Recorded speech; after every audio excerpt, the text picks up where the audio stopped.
Kuwait, Qatar, Saudi अरब, Afghanistan, Pakistan, Iran, इन countries के बाद आज कुछ और कंट्रीज़ का भी नाम इस लिस्ट में शामिल हो गया है। नुपुर शर्मा के ऊपर और नवीन जिंदल के ऊपर कार्रवाई पार्टी के ज़रिए ज़रूर की गई है, उनको पार्टी से ज़रूर सस्पेंड किया गया है दोनों को, लेकिन कानूनी कार्रवाई अभी तक इन दोनों के ऊपर नहीं की जा सकी है।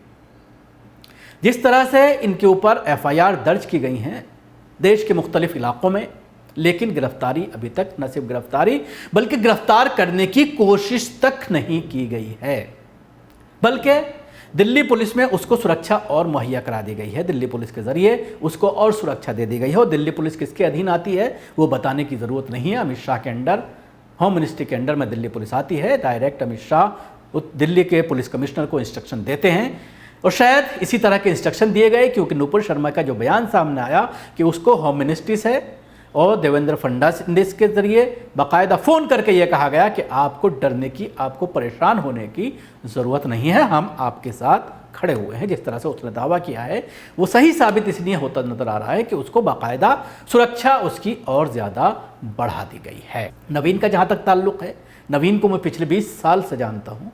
जब वो जी न्यूज़ में क्राइम रिपोर्टर हुआ करता था, अपने घर पर जिस तरह से फर्जी एक हमला कराने के बाद सिक्योरिटी लेने की कोशिश की थी, पुराना इतिहास है, सब ख़ासतौर से क्राइम रिपोर्टर्स दिल्ली के अच्छी तरह से जानते हैं।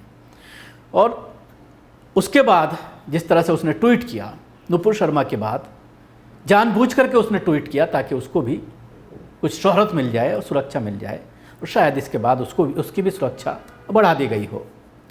तो ये दोनों, और नुपुर को भी लोग पिछले 20 साल से जानते हैं किस तरह की हरकतें। पुराना एक वीडियो भी वायरल हो रहा है नुपुर शर्मा का, जिस तरह से वो टाइम्स नाउ में बैठ करके जब अर्नब गोस्वामी वहाँ पर हुआ करते थे, डिस्कशन कर रही हैं, बहस कर रही हैं, वो भी आज सोशल मीडिया पर पुराना निकाल करके किसी ने वायरल किया है। तो सवाल ये खड़ा हो रहा है कि राब्ता आलमे इस्लामी एक बड़ी ऑर्गेनाइजेशन है जिसमें मुस्लिम कंट्रीज़, इस्लामिक कंट्रीज़ का मिलाकर के एक राब्ता आलमे इस्लामी के नाम से एक संगठन है।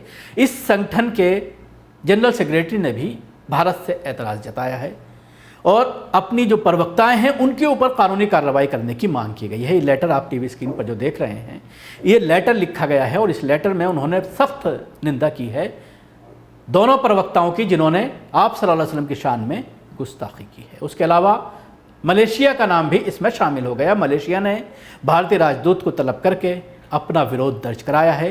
ये उनका भी स्टेटमेंट आप देख सकते हैं टीवी स्क्रीन पर।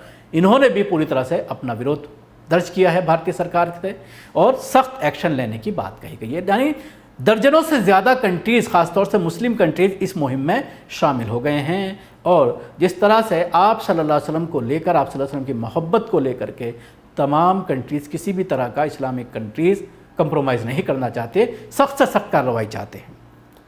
कुछ शॉर्ट्स में आपको दिखाना चाहूँगा बांग्लादेश के। बांग्लादेश में आज विरोध प्रदर्शन शुरू हो गया है सड़कों पर। हज़ारों की संख्या में लोग नामूस रिसालत, आप सल्लल्लाहु अलैहि वसल्लम की शान में जो गुस्ताखी की गई है उसके खिलाफ खड़े हुए हैं। विरोध प्रदर्शन किया जा रहा है। देखिए वीडियो।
মামা জোরে করেন না।